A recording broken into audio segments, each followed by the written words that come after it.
Well, when it comes to fitness, sports, I'm going to defer to Dr. Thoennes here because when I was a student at Biola University, I would play intramural football. And you would play intramural football, and he would school all the youngsters. So you clearly must have thought a little bit about fitness, sports, and the life of a Christian. Well, that was a long time ago. And I think definitely a Christian should take fitness seriously because our bodies are these incredible gifts from God that are masterfully designed.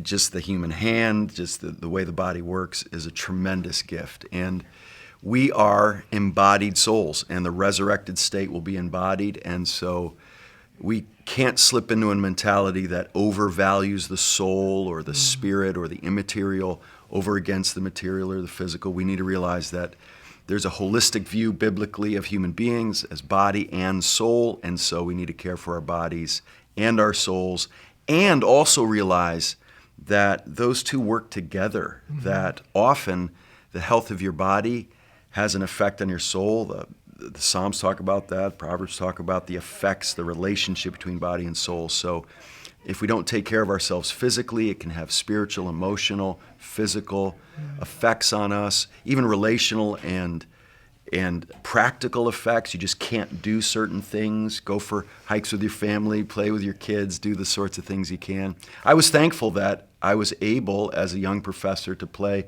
sports with the students because that had a social, relational bonding effect, so I was very thankful for that.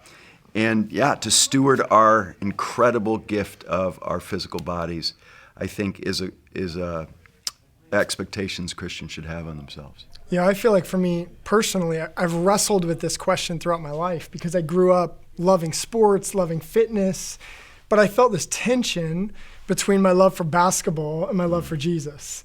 And I felt like I was given categories from the church that didn't help resolve those at all. It was one or the other. And oftentimes, what I was doing with basketball, it didn't matter to God, or so I perceived, unless I used it for spiritual purposes, to share the gospel with people on the court or to win a championship and thank God after the game. And now I look back on that, and I think in a lot of ways I was working with a sacred secular divide that didn't value the place of the body and only saw the soul and this idea that God cares about spiritual things and not other things. So for me, when I look at the doctrine of creation, you open up to the opening chapters of the Bible and you see God creating everything good, not only in the spiritual and physical, but even the dynamic of creativity and developing and all of that. So for me, I feel like I've grown to appreciate sports, whether that's shooting around with a basketball or doing gymnastics in the front yard with my kids.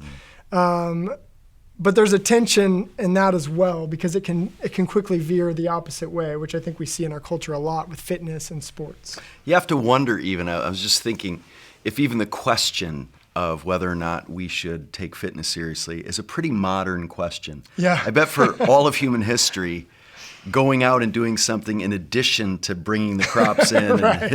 and doing all the manual labor people would do that would naturally to keep themselves fit. Now it has to become a separate category to stay fit when it just was a part of natural life for most people very often. But it's a reality. We can be incredibly sedentary. Our lifestyles allow us to be sedentary. And so to realize our bodies were made to be used and God has given us the gift of being able to do that and to steward it and not have a sacred secular perspective on these things. Obviously, we can be inordinately concerned about our appearance, and I think that's an important distinction, that our appearance cannot be what's driving it, but stewarding the gift God has given us has to be the main thing we're about. Yeah, I think the point about cultures is interesting because even fitness and beauty and health in our culture gets defined in some ways by this unrealistic standard. Right. I mean, LeBron James says he spends $1 million a year on his body, right? So to aspire to it's a good investment for him. But the time, the resources, the expertise around him. I mean, you think of how different it is for us and how we think of stewarding our bodies. Yeah. But let me ask you this. If we think that fitness can be a good thing and is meant to be a good thing in sports, how do you see the idolatry of that then playing out? If an idol is taking a good thing and making it an ultimate thing, how do you see that playing out in our culture?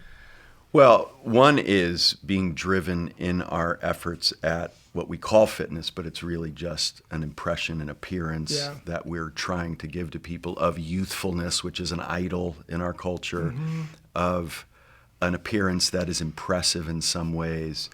Talk about something that's affected ministry in really troubling ways, is such an importance on appearance. And so, again, that can be idolatrous, but to put an inordinate amount of time on something, even fitness, whatever it is, can be out of control if we don't keep it in perspective and realize that our bodies are wasting away. And it's tragic to see guys my age clinging to anything that represents their youthful vigor when the outer man is wasting away, and hopefully the inner man is growing stronger in the midst of that. Yeah, I feel like for me, growing up, I definitely saw how fitness and sports became an idol. And I wasn't self-aware enough to see it, but wanting to find my identity and success, wanting to build my community around that. And so for the athlete or for someone who's very involved in fitness, it's not that different than different realms in life, that the gospel is the answer to that. That I find my identity in Christ, that I care whether I win or lose, but that doesn't crush me or build my whole life around that. So I think the gospel gives us a whole new framework for thinking about fitness, where it restores us to a place of seeing our bodies as a gift from God that we're called to steward, but not as an idol that we're ultimately going to find our identity in. Amen.